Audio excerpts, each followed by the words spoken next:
sendo desenvolvida no nosso mundo, aqueles que ainda não atingiram o mínimo de lampejo de consciência em relação a essas coisas, esse vai ser transferido para uma escola da condição que a Terra ainda é mais ou menos, mas está deixando de ser.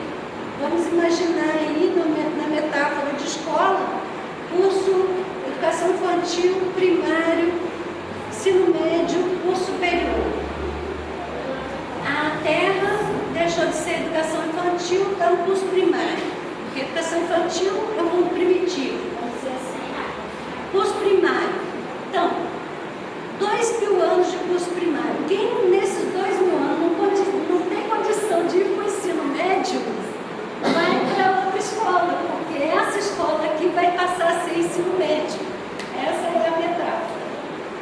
E aí todo mundo que está nesse patamar ainda de consciência adormecida, que não percebe a necessidade de se educar dentro desses novos parâmetros, vai para a escola primária, que vai ser outro planeta, não é a Terra mais, vai ser outro planeta. E a Terra vai avançar para um processo um pouco melhor do que esse que nós estamos vivendo aqui. Ainda não será um mundo feliz, não, porque aqui ainda existirão aqueles que, por equívoco, ainda produzem uma situação de sofrimento. O que Paulo falou na época dele, tem um texto que eu costumo, tenho usado em algumas palestras, que é muito interessante, porque ele fala, é uma carta que ele mandou aos Hebreus. Ele diz assim, que deseja o bem, mas quando ele deseja o bem, é o mal que ele faz. Embora a razão dele já admita esse bem que ele quer, a lei de Deus, nos membros dele existem outras leis que pelejam contra a lei da razão. Ele está falando exatamente esse processo que eu estou contando para vocês aqui agora. Quer dizer, nós estamos condicionados a achar que o certo é isso que a gente faz, porque a cultura, ela nos envolve e nos enreda de tal maneira que nós não percebemos. Nós agimos como todo mundo age, todo mundo faz assim. Mas todo mundo aqui nesse mundo faz o que está condicionado por de provas e expiações. Quer dizer, os que não fazem, eles se diferenciam tanto que eles viram destaque na sociedade. E nós vamos precisar copiar esses modelos, que são, por enquanto, ainda destaques, mas que tenderão a ser cada vez mais comuns. Então, aquilo que Paulo dizia da lei dos membros, os membros é o corpo, condicionamento adquirido, ela peleja contra a lei da minha razão. Nós já entendemos que é preciso praticar a lei divina. É uma compreensão, mas isso não significa que nós consigamos fazer isso. Você quer isso, mas na ação não é isso que você faz, porque você está condicionado a fazer diferente. Então hoje, o que é preciso para o mundo de regeneração começar para nós? Ele já pode começar para nós. É preciso que dentro de nós estejamos conscientes dessa transformação necessária. Estejamos evitando esforços para realizar isso. Não é que você vai virar anjo da noite para o dia, mas você vai fazer um esforço a cada dia de ser melhor do que na véspera. Então você só faz isso se você observar a si mesmo, se você analisar como é que você está atuando. Então, uma outra recomendação é uma leitura, uma meditação sobre a questão 919 do Livro dos Espíritos. E Allan Kardec pergunta aos espíritos como conseguir fazer esse processo, uma maneira eficaz de fazer isso, porque já está evidente que nós temos que fazer isso. Se a lei de progresso, a lei divina, se não progredir,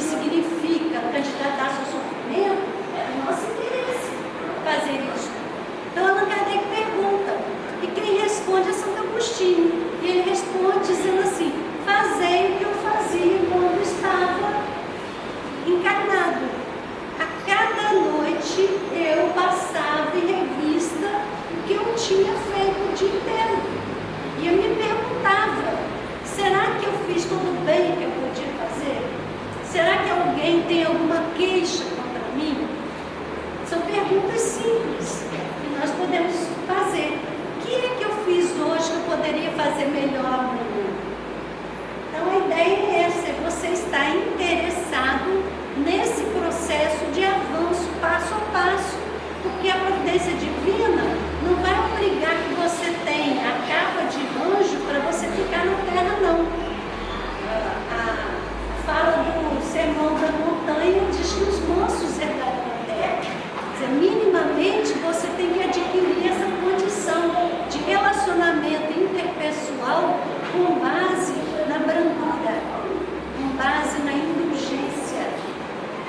Se existe agressividade no mundo, é porque ela ainda está aqui. E ela precisa não estar mais aqui. A gente precisa superar isso. A nossa tendência é atuar dessa forma ainda presa aos velhos condicionamentos. Então, o Santo Agostinho ainda diz assim, que para fazer esse processo de se conhecer e avaliar, você tem que observar o que falam de você as outras pessoas. Ele dá alerta para o seguinte, os amigos, eles vão atenuar alguma coisa, mas os inimigos não, adversários, né?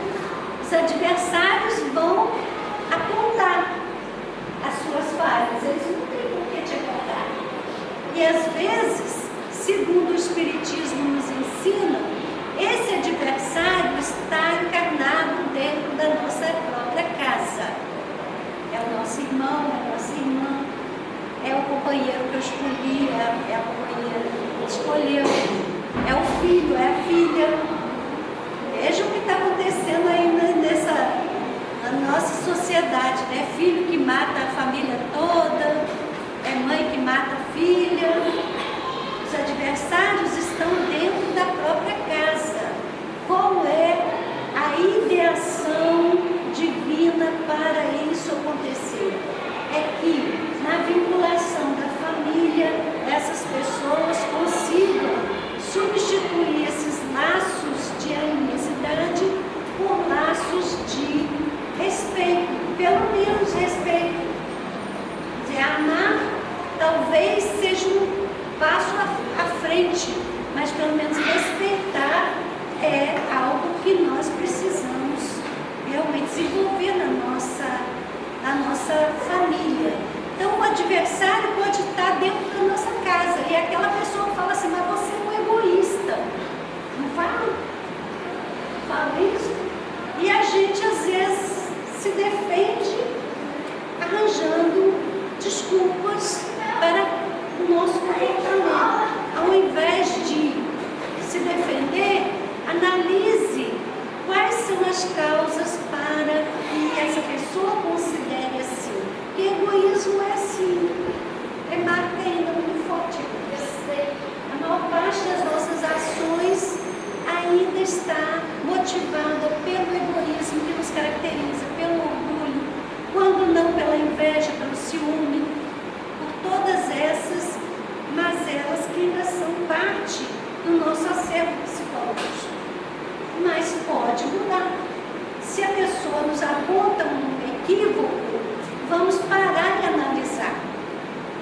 É o que Emmanuel falava para o Chico. Chico, as pessoas falam de você, se o que elas falam é verdade, você não tem que reclamar. Se é mentira, não tem importância. Não é assim. Mas a gente não faz assim. As pessoas falam, a gente fica mexido, né? A gente fica alimentando essa situação, esse pensamento e se lamentando, às vezes internalizando uma raiva do outro ou uma mágoa. E não deveríamos agir assim. A mensagem espírita desse ponto é muito clara. A fala de Santo Agostinho é precisa em relação à necessidade que nós temos de nos conhecer, e nós não podemos nos conhecer a não ser pelo reflexo que criamos no outro. O outro vai refletir para nós o que nós somos. E nós temos que aproveitar isso para nos analisarmos melhor e para buscarmos esse momento novo em que a nossa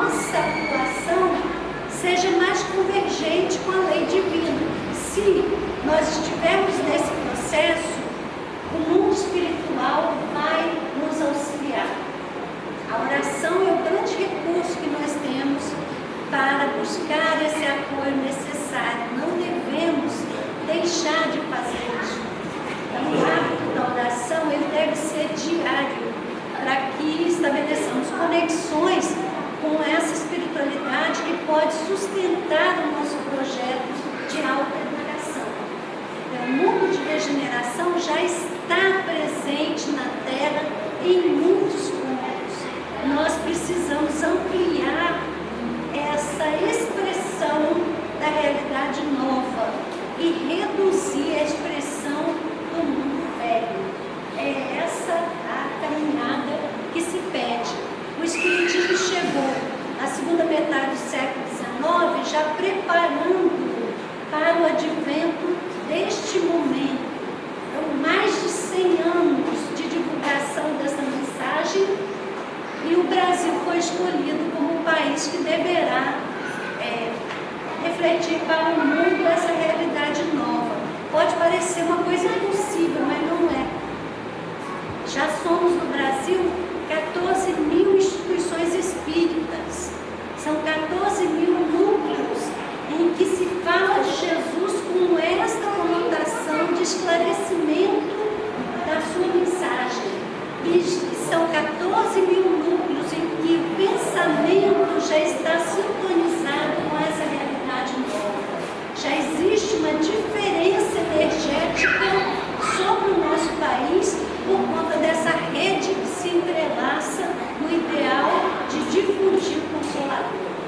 Então não é tão distante assim essa realidade, porque a força dessa mensagem ela é maior do que qualquer coisa que você imagina. Só você pensar que Jesus era filho de uma família humilde, nasceu no seio de um povo escravizado, e a própria divulgação da mensagem que ele deixou destruiu as bases do Império Romano. Se estabeleceu a revelia do poder temporal, de tudo aquilo que significa dinheiro na terra e poder. E essa mensagem se espalhou por todo o hemisfério da terra. Claro que não se espalhou com aquela força primeira. Houve um ajeitamento que é normal, né? Acomodação. Mas chega o Espiritismo para retomar esse vigor. Nasce lá em Paris, na França. Lá não vingou esta mensagem. São poucas as instituições lá, porque os espíritos investiram tudo aqui no Brasil. E aqui no Brasil, um movimento de proporções gigantescas está solidamente plantado. Nosso país só não realiza a missão que lhe foi delegada se nós cruzarmos os braços.